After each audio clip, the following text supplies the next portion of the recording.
That woman caught my eye. She was causing a scene at the Visa window. Glanced around. Something felt off. So I stepped out of the line and headed for the exit. Then a voice shouted across the hall. Red bag! The red bag! Stop right there!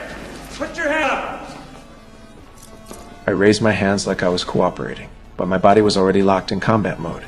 I moved fast, took down the guard before he knew what hit him. People around us had no clue what just happened.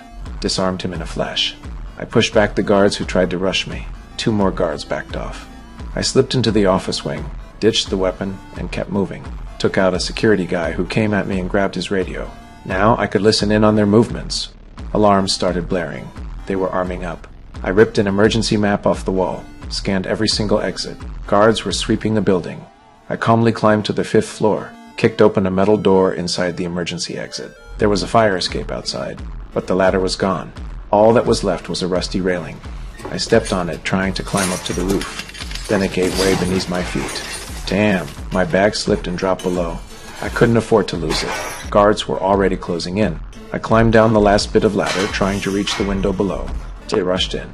I stayed low, pressed tight against the wall. Perfect timing. They didn't see me.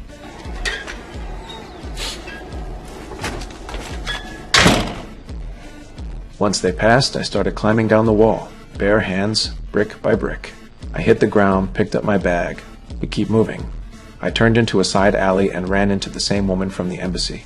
I could tell she needed money, and I needed wheels, so I tossed her 10 grand. Told her I needed a ride now. She looked hesitant, told her there'd be another 10 grand once we got there. A cop car rolled by.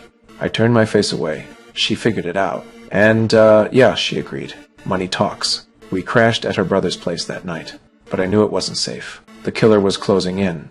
I didn't have time to explain. Just told him to hide in the basement. I dug through drawers, found 7 shells, pulled a shotgun off the wall. She blamed herself for coming here. I told her, we'll be fine. Then I stepped outside.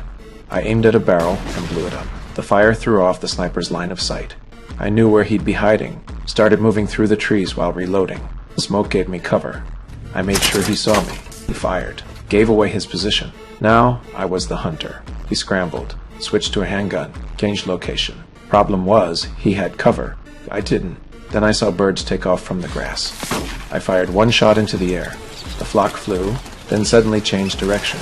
The bird's movement gave away the killer's position, clocked the moment they shifted flight. I trying to pinpoint where the killer was. He watched the birds, knew he was exposed, so he switched to his handgun. That's exactly when I spotted his figure. I ran fast into the grass. I immediately stopped and fired at him. Took the shot. Nailed his arm. Gun flew out of his hand.